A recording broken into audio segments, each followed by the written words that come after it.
For most weddings, reception is a very big portion of their wedding. There's a lot of things that we would like to capture on the reception. This include starting off the grand entrance.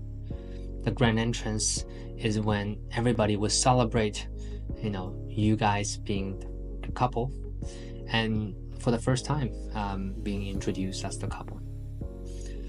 And this is usually right away followed by your first dance. Now the first dance is obviously going to be a very romantic moment that we wanted to capture, and right after the first dance we will have the parents dance.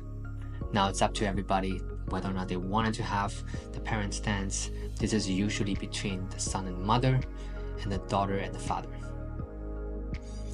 Once these dances are done, typically the couple will sit back to the honeymoon seat or join the guest and start talking to all of the guests, having sort of like a table touches.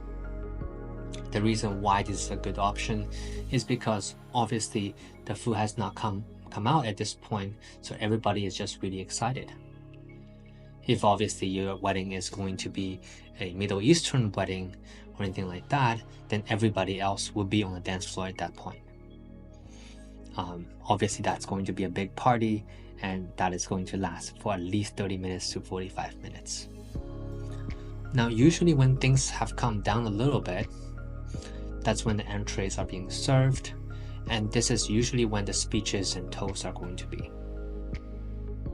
Generally, we wanted to make sure that you guys understand that let's keep it like a 5-minute speech between each of the person, whether or not it's going to be the father, mother, or the groomsmen, bridesmaids, the best man, and matron of honor.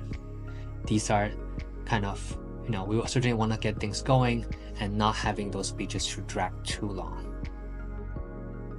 All right, so after the speeches, this is generally when the couple are able to share their welcoming touches, welcoming speech to thank everybody for coming. And obviously this is also going to be a good time for the couple to walk around and say hi to different guests and family and friends. Now when the dinner starts, things will come down a little bit where everybody will start eating. We do recommend the couple that you guys eat your food, because if you don't and people are coming up to take photos with you guys, it'll be very hard later on to take more photos, because a lot of the formalities are happening after dinner and people are generally more active after dinner as well. So make sure that you're aware of those. And then obviously we will have games. Sometimes we have the cake cutting, the bouquet toss and stuff like that.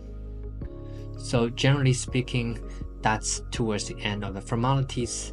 And for us, wedding day photographers and videographers, our goal is to capture all of those formalities from the beginning to the end. And also we wanted to capture about 30 minutes to 1 hour of open dancing. Number of hours of open dancing is really depends on the type of wedding that you have.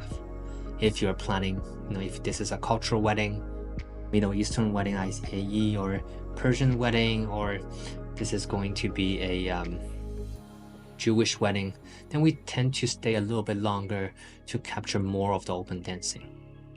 If this is going to be an Indian wedding, let us know what kind of performance you might have, and we will stay up to that point.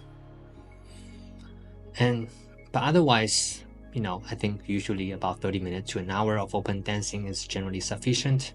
We typically recommend that immediately when the open dance floor starts, that you pull some of your family members on the dance floor, especially your parents, let them dance, have fun, so we can capture those moments right away. So that is wedding day reception coverage.